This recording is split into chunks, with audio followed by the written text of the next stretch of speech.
Hello, welcome to Music 21, Music Appreciation. My name is Dr. Mitchell, and we are going to be running through the PowerPoint slides that work in conjunction with your book for this course. If you are waitlisted, you can send me an email. This is an online class. It's an abbreviated online class. The biggest question is, do I really need that book from the bookstore? And the answer is, yes, you really do. So, just in case you need to get in touch with me, email is Beth for immediate questions. You can contact me at tombethm@gmail.com if it's urgent. If it's less urgent, you can use the Canvas inbox. I do have an office in CA 212 on Tuesdays and Thursdays. You can do office hours in person if you like, by appointment, or you can do them on Zoom if you like, also by appointment. The class goals for this course: first of all, we are going to be discussing the history of Western music. We will identify, through critical listening, the key elements of Western music. I want you to be able to critique a live concert during this class. You're going to go to a live performance of your choice, and you're going to be writing a paper using proper terminology. You will distinguish and analyze various eras and forms and genres and composers of Western art music, and then by the end of this course you should be able to communicate about Western art music using proper terminology. Expectations. This is an online course, and it is largely self-led. Because of that, I've given you many tools that will help you succeed in this class. For example, we have the learning modules through Canvas.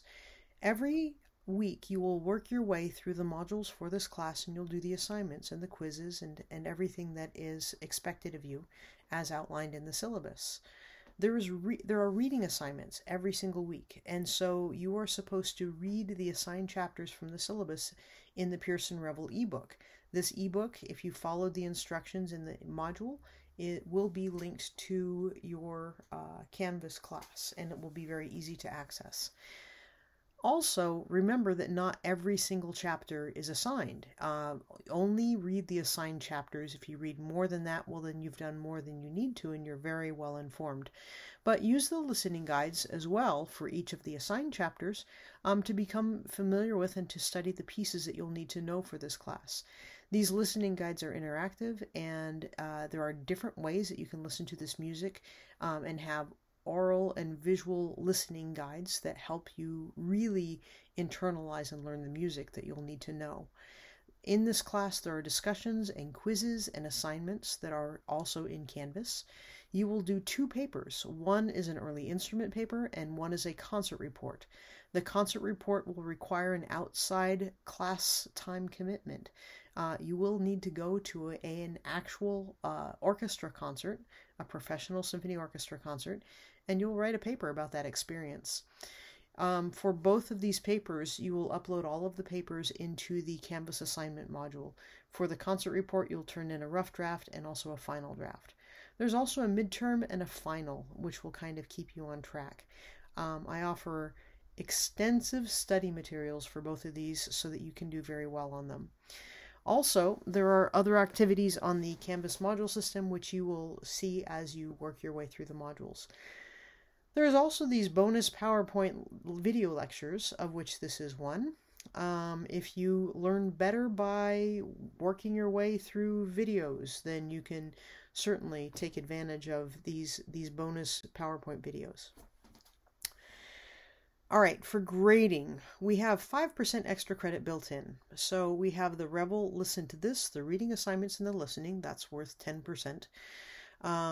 Online discussions and class participation, that's 15%.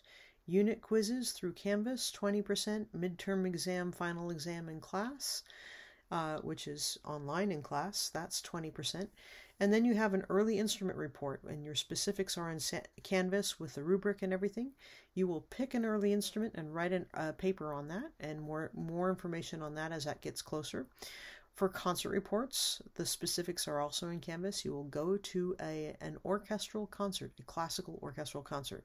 You'll write a first draft using the concert report guidelines in Canvas, and you'll turn it in using the online modules in the assignment modules. And then you will write your first draft from your you'll write your final draft from your newly corrected first draft that you turned in. Materials needed for this class. Well, you definitely need the Rebel Listen to This. It's a digital ebook with listening guides. You'll need your computer and a good internet connection. You'll need access to Canvas, which is PCC's online learning platform. You will need headphones to listen to the listening examples in the digital ebook, the Listen to This. Participation grades on Canvas. The application used to calculate participations and discussions and credit and quizzes on Canvas is a little bit unusual. So don't panic if your grade goes down significantly for one missed assignment or quiz early on. This will fix itself as the term goes on and assignments are completed. But please make sure to keep up with your Rebel Listen to This unit reading and mini quizzes. All right, policies. So see your syllabus for full information on class policies for things like plagiarism. Plagiarism is not allowed, and you'll get an immediate F for this course if I catch you plagiarizing. Also, using AI for papers, that is also plagiarism. It is considered cheating, and you'll be given an F for this class if I catch you using AI for any papers.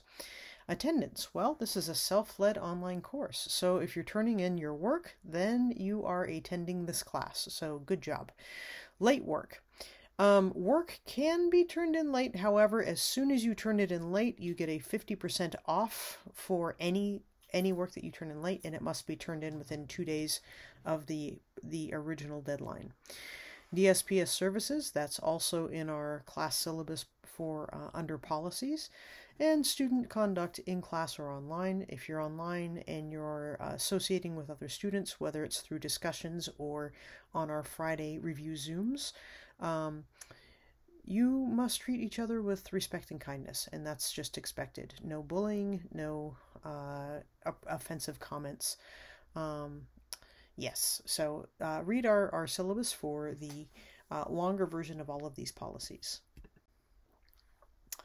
All right, we have 7 subject modules of learning. So there's the elements of music, instruments, Middle Ages and Renaissance, the Baroque era, the Classical era, Romantic era, and the 20th century. There are a couple of extra modules that are added that will help you study for your midterm and for your finals, and also things for extra credit that will unlock as we go through. In general, each module is unlocked as we come up to it in time, and as it's unlocked, you are expected to go through the module in order. In fact, I think it's arranged so that you can only go through the module in order, which it can be frustrating if you're a fast learner, but it actually means that you're not going to miss anything. Okay, so getting set. You need to log into Canvas. Make sure that you get and that you check your PCC email. You want to set Canvas settings to receive notifications of announcements. Make sure that you complete your syllabus and your academic honesty quiz on Canvas by the due date. Also, complete the check-in assignment by the due date on Canvas, or you will be dropped from this class. So do that before it is due. Also, check the syllabus and Canvas for upcoming due dates, and make sure that you have listened to this, the Rebel that is required for this book, for this course. That is the ebook that's required for this course, and link it into our class. Just follow the directions in the modules to help you do that. And if you have any questions, you can always send me an email. All right, Friday Zoom review classes. We will have a Friday Zoom review class to go over what you have learned during the week. Sometimes a similar review session is available as video links like this, and will be made available through the modules for those who cannot make the Zoom review. Here we go. Unit 1. What is music? I'm sure you have some idea. What is music? Well, it is a worldwide phenomenon. Every culture has music. It is a human art form based on the organization of sounds in time. Music is more than the sum of its elements. It is a contextual experience. Contextual expectations shape what we actually hear. We always hear music in the context of something, whether it's in our car or at a wedding or There's always something usually going on when we're listening to music. Even if we're listening to it on headphones by ourselves, there's something happening in our surroundings. The musical process. Well, what does it take to make music? Well, usually there's a creation of music, which involves a composer. There's the interpretation of music, which involves performers. And then you have an audience which will respond to the music, whether it's performed for a live audience or whether it's recorded and then performed later for an audience. There are several fundamental elements of music which we will be discussing. The first is melody, then dynamics, rhythm, harmony, texture, timbre, form, word-music relationships. I want you to remember these different elements of music because you will be using them, hopefully, using these words and definitions when you're writing your paper for your concert report. What is a melody? Melody is a tune. The tune is a single line of pitches or notes heard in succession as a coherent unit. A melody consists of contour, which is the shape, the structure, which are phrases, the scale and the key, which is major or minor. A melody is a single line of notes heard in the succession as a coherent unit. The note is a smallest unit of music. That would be a note. Notes form into phrases and they're separated by breaths or pauses. A cadence is a point of arrival. It's kind of like the period at the end of a sentence or a comma in a sentence. At the end of a phrase is a cadence. So melodies are constructed to form subphrases and phrases which form complete statements ending with a cadence.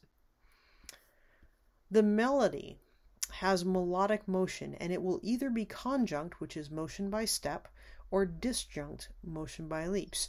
Da-dum, that's motion by step. Da-dee, that's motion by a leap, that's disjunct. Most melodies use both types, and melodic notes typically derive from a scale of, which would be a series of stepwise notes spanning an octave.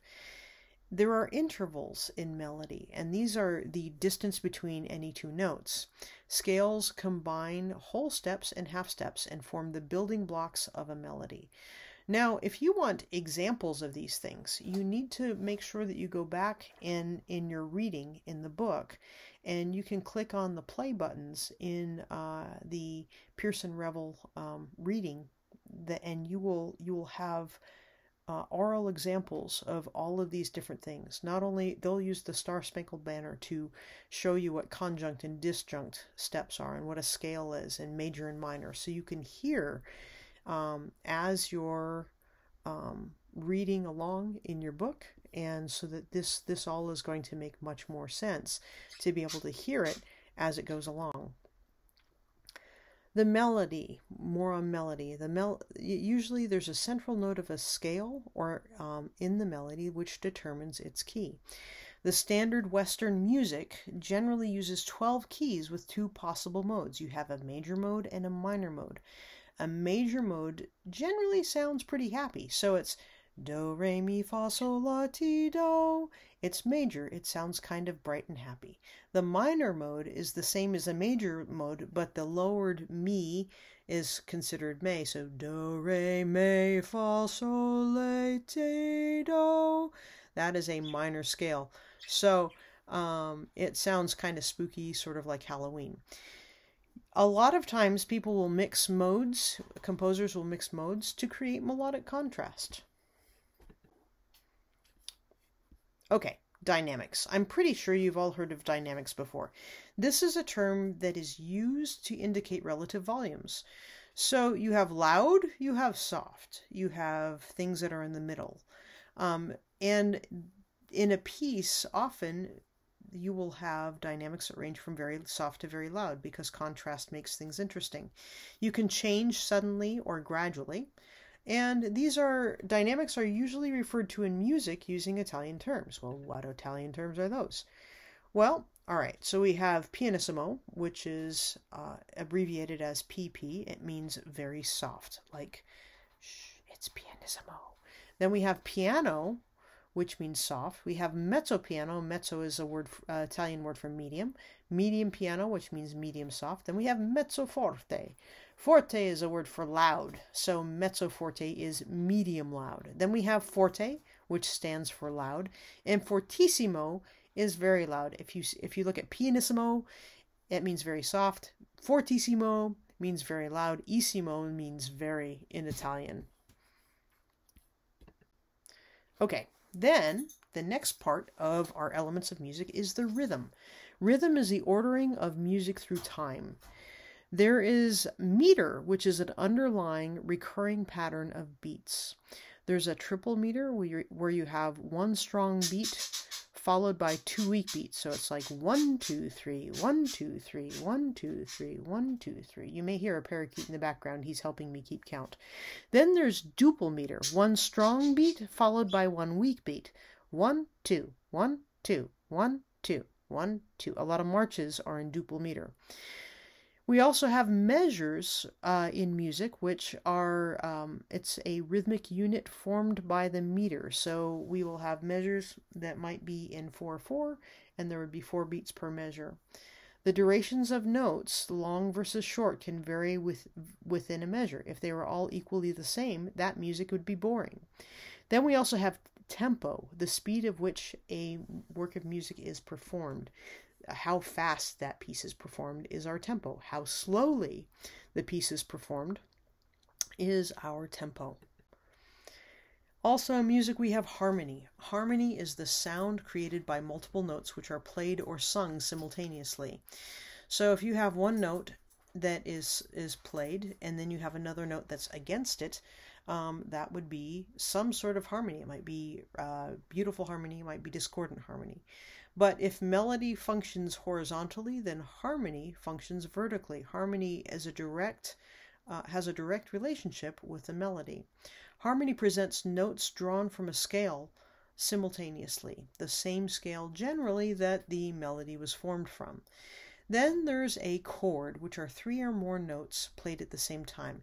Let me just remind you of your book and the listening examples in your book. So each one of these things, if you're confused at all, because I'm just talking through these things and I don't have a piano with me, but each of these examples of harmony with, how you would put multiple notes played or sung simultaneously. If you need examples of that you can hear, go to your book in the Pearson Revel and look at the examples play the examples for yourself of what harmony is and what it means, what is a chord. So bum, bum, bum, you put those 3 notes at the same time and you have a chord.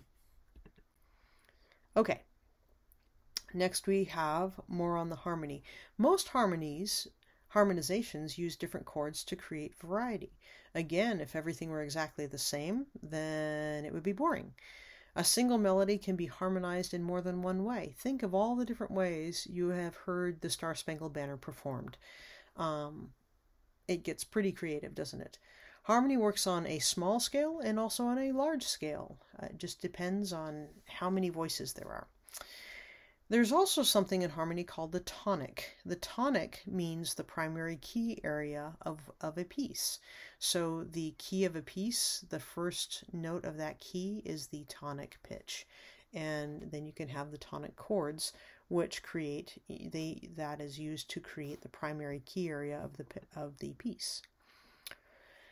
Another element of music is texture. Texture is the number and general relationship of musical lines to one another. There are several different aspects of texture. There's monophonic, which we will study first with Hildegard von Bingen, and chant. So monophonic is where you have one single melodic line and multiple performers can play or sing this line in unison, but it's one single line.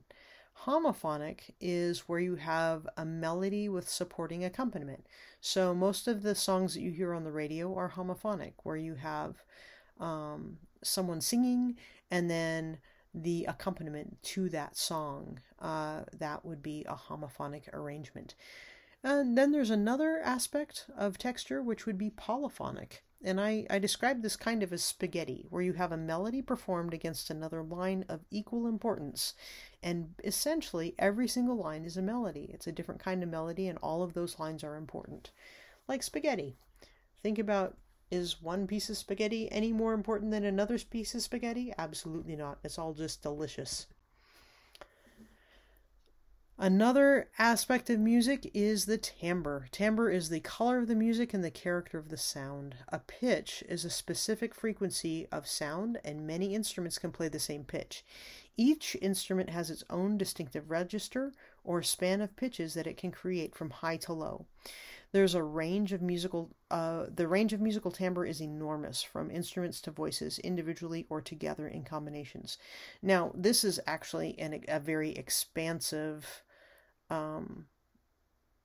aspect of the elements of music. And so in your book, under timbre, there are a whole bunch of different excerpts of different instruments playing, and you need to be familiar with all of those instruments. So I suggest that maybe you push pause on this recording here and go into your Pearson Rebel book and become familiar with the different instruments and the different sounds that these instruments can make.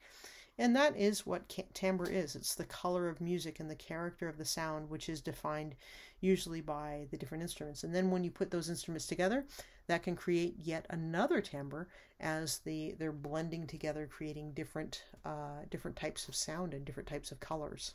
Timbre is a really interesting subject. The next aspect of the elements of music is form. Form is the structure of a musical work and the way in which its individual units are put together. All right, so form is based on three possible strategies. The first is repetition. So repetition is like hello, hello. Variation is the next strategy, and that would be like hello, hi. That's a variation. Both of them mean pretty much the same thing, but they're different, right? And then we have contrast. Hello, goodbye. That is contrast. All right, and then we have different sections that are diagrammed with letters. So when we're listening to music and we hear repetition, so that would be AA. Variation would be AA prime. Contrast would be like AB. And in music, they have, if you hear more than one contrasting section, then you would assign a different letter to it. So if you had the A section and then a different section completely contrasting, which would be B, and then you have a section that's exactly the same as the first section, well, that's the return of A. And then you have a completely new section, which would be C. And then let's say you have the same section that you had in the beginning, well, that's A again. So you could diagram your different sections of form with letters. We'll get into that a little bit more later. Word-music relationships. This is very important as we go through the history of music. And the question is always asked, how do the notes relate to the words? Well, as we go through music, sometimes you will find that composers like to be very literal with notes and making the notes very much relate to the words. They're trying to convey moods or animals like little birds or donkeys or all sorts of things. But how do the notes relate to the words? What do they do to the music to help it relate to the words better? We are going to be looking at the textural and musical structures that can match our music and text together. So it joins up these things so that it becomes more of an interesting conversation and an interesting symbolistic sort of structure. And then individual words or emotions can correspond to other musical elements. For example, high notes for the Star Spangled Banner. And the rocket's red glare. Well, why do those notes go up? Well, because rockets go up.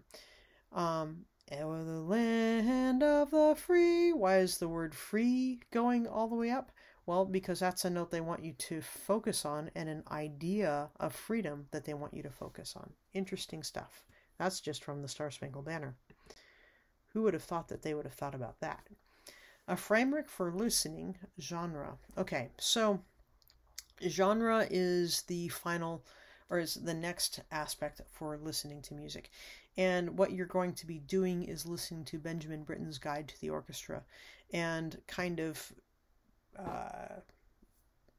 thinking through all of these different elements of music. But what is genre? Genre is the category of a given work determined by a combination of its performance medium and social function. For example, orchestral music is a genre. Ballet is a genre. And that shapes our expectations for any given work. If you were to go to a ballet, which is a genre, then you would expect people to be on stage dancing, and you would expect there to be an orchestra in the pit accompanying the dancers. So knowing the typical nature and function of genre can help us understand even unknown works.